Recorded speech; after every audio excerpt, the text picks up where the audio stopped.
First, can we just take a second to appreciate how beautiful the image is coming out of this video?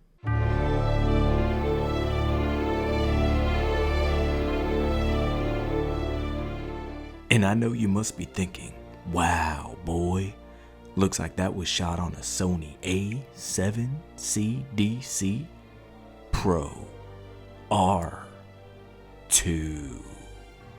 Yeah, honestly, I don't know what's going on with camera names anymore these days either. Like, did you make a new camera or didn't you? But anyway, no, that was not shot on some fancy Sony camera. That was shot on my phone. Actually, the entirety of this video has been shot on my iPhone 15 Pro. And only some of it has actually been done in ProRes RAW and then color graded professionally by me, because I'm a professional. Can't you hear the airplanes? So quickly, I'll go over some of my settings that I used in order to get this beautiful shot. And I'll show you all the settings that didn't work and how difficult it is to actually get this beautiful drone footage with my phone, because the drone's vibrations are just incredibly terrible. They're so difficult to deal with, especially with a phone where something like a GoPro can easily mitigate these vibrations with stabilization software. The phone pretty much just has to be flown absolutely perfect or you're gonna have a terrible time. Okay, so first I want to show you all of the mistakes that I made when I was first learning how to set this up and shoot in ProRes RAW. This was the very first shot and you can see just how grainy it looks. This is because I shot way too late at night. I was trying to avoid getting too much light into the lens and getting a rolling shutter or jello, which can be a real issue with the drone's vibrations. This was actually not shot in ProRes RAW. This was ProRes with HDR on, and you can see just how much jello is in the image. Unacceptable. This is me trying to get the exact same shot, but this time shooting in ProRes RAW and color grading it. I think I do get a lot more details in the shadows, and the overall image does look better to my eye. But the jello is still there. Fail. Now here is where I'm starting to get some slightly better results.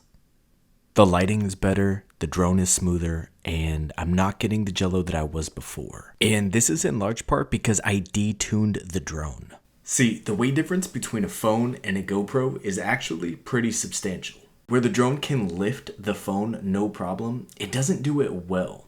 I have the drone specifically tuned to fly really well with the GoPro on, but in order to get it to fly nice with the phone, I had to dial back the PIDs, which in turn did stop the drone from fluttering as much, but also caused it to fly much worse, as you're about to see.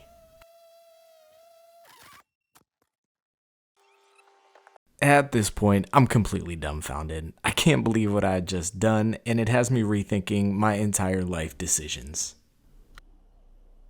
For the views? For the views? It was about the softest landing that it could have been. Jeez. Okay. Jerry rig everything. You're not up to par with your durability tests, my dude. And I am trying to say anything to not make me feel the pain of crashing my $1,300 1 terabyte iPhone 15 Pro. Seriously, I cannot afford to crash that thing. I have children. Well, 2 of them are dogs, but 1 of them is a real human children. But I got lucky. Everything was okay, and the drone still absolutely perfect condition. Not a single scratch on it. Now, I know what you're thinking. What a perfect segue. And is this video sponsored by an extremely stylish and durable iPhone 15 Pro case manufacturer? No, the fluff it isn't. Please like my content. Okay, so you probably also want to see the drone. Here it is. Okay, so this is my custom built AOS 5. You can see that I've got my GoPro mount with an iPhone holder up there. I don't even know the name of that thing, but I will link it in the description. I know you keen-eyed viewers out there spotted that I've got a Crossfire antenna there, while I've also got Express LRS antennas on the drone as well. More on that in another video.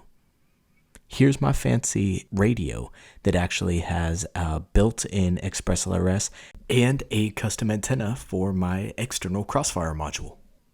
If you guys want to know more about my fancy setup, I'll let you in on it. Just let me know in the comment section if you want to see an overview of my gear and why I use the things that I use.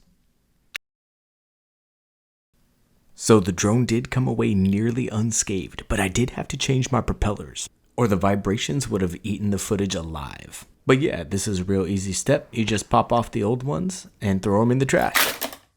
Then we're off flying again. But not before I show you all of the settings you need for your iPhone 15 Pro. Okay, I'm going to go ahead and share my screen recording and talk about my settings at the same time. This first mode is action mode, and I don't even remember Apple mentioning anything about this. It just showed up when I got my iPhone 15, and it kind of sucks. I'm not going to use it at all. I did actually try it out. It wasn't all that good. You can see that I clicked the ProRes log up in the top left corner.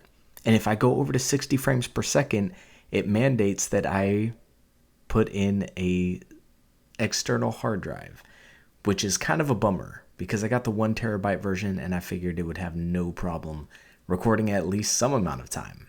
But in action mode with ProRes log and 60 frames per second, it was not having it. And here's just a quick little thing on how to turn on Apple ProRes log. You go into camera, you go into formats, and then you can find it down there at the bottom. I just wanted to include that just in case anybody didn't know how to do it.